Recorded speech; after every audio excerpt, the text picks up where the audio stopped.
Formula One is finally back, and it feels really good to say that, doesn't it?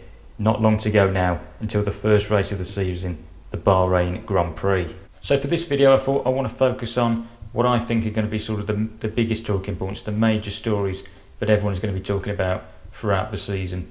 So here are my 5 choices for what I think are going to be the biggest talking points in Formula One in 2023.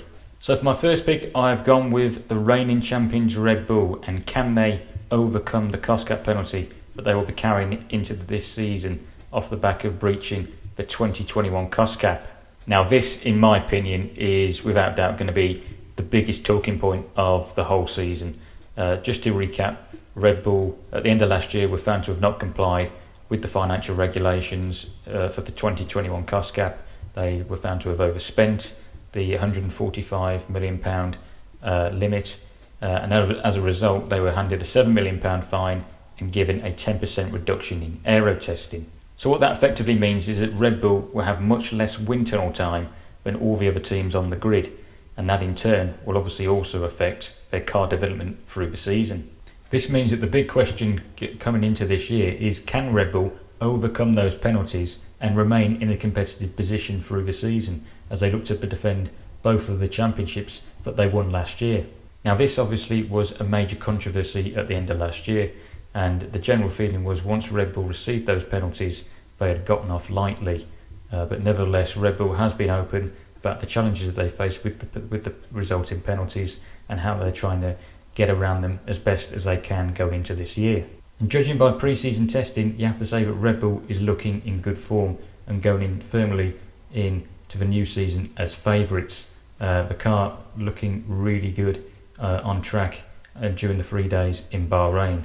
This for me is an early sign that Red Bull is not holding back and will refuse to let the penalties stop them in their quest to successfully defend both world championships. Of course, you can't write off the likes of Mercedes and Ferrari from challenging Red Bull this season, but I think it's a safe bet at the moment that Red Bull and Max Verstappen are firmly the favourites and will go on, despite the penalties, to successfully win the 2023 Formula One World Championships. My second pick revolves around Mercedes, and can they be back in championship contention after a disastrous 2022 season where they struggled under the first year of the new regulations? Mercedes really struggled last season as they were struck with porpoising and bouncing issues on their W13, and that left them by the end of the season falling to 3rd place in the standings behind Red Bull and Ferrari, which was their worst season of the V6 hybrid era. Of course, let's not forget that once Mercedes did get on top of those porpoising issues, they were a lot more competitive in the second half of the season, and that resulted in them winning the Brazilian Grand Prix. This year's W14 may be carrying an all-new black livery, but it's effectively an evolution of last year's car, as it's still carrying the zero side pod concept. But Mercedes boss Toto Wolff has already hinted that Mercedes could revert to a more traditional design further into the season, especially if they're still not as competitive as they hope to be. During pre-season testing, Mercedes looked solid but not really spectacular.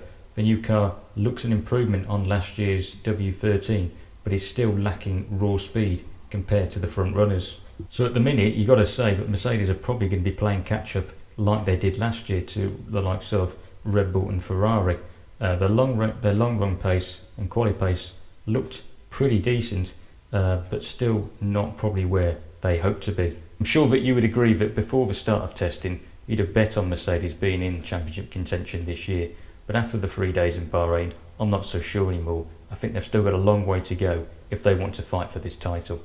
My third talking point for Formula One in 2023 is about Fernando Alonso and his new Aston Martin team. Can the relationship work, or is it going to end in tears?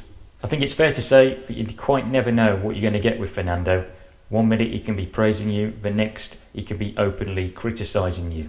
Obviously that has led to several cases of spats and fallouts at some of his former teams, but so far so good has been the relationship at Aston Martin, especially with how the team performed during pre-season testing.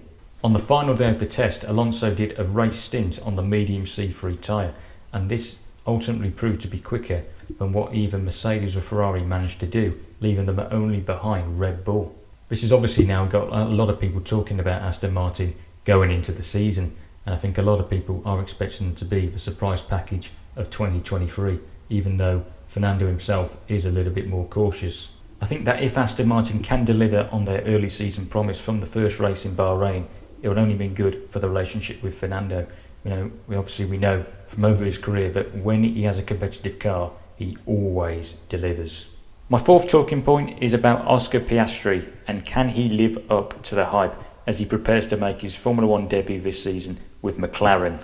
Now obviously Oscar is coming into Formula One with a bit of controversy hanging over him after the contract saga from last year, when he was looking likely to be racing for Alpine. He then sent out that obviously famous tweet, as it is now, saying he actually in fact wouldn't be racing for Alpine and instead would be racing for McLaren.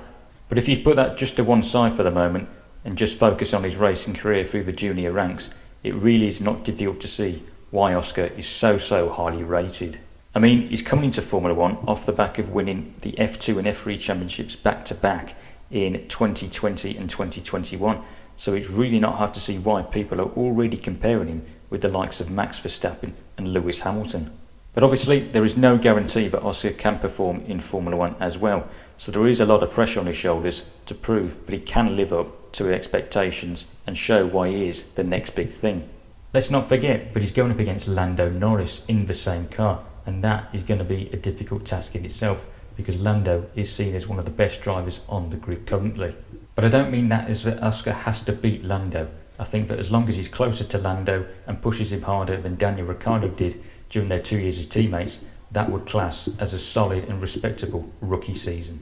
My fifth and final big talking point for Formula One in 2023 is about Andretti and their ongoing battle to try and make it on to the Formula One grid in the future. This is a story that has obviously been running for a few months now, and I think it's only going to continue running throughout the season because obviously Andretti are still trying to make their case and prove why they should be the 11th team in Formula One. But they have faced a lot of opposition over their entry bid from current teams and Formula One itself, with neither that keen on expanding the grid.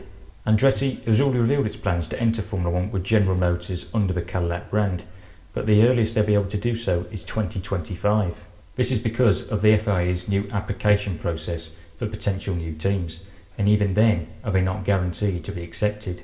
To be honest, I don't really see this being resolved anytime soon, but I do hope it is, because for me personally, I would like to see Andretti join the Formula One grid because I do think they would add value, and for me, Formula One does need an 11th team.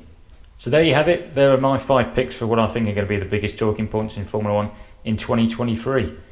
Do you agree with any of them? Do you have any of your own? Be sure to let me know in the comments. Make sure you don't forget to leave a like and subscribe to the channel. I really appreciate it. Thanks for watching, guys, and I will see you in the next one. Goodbye.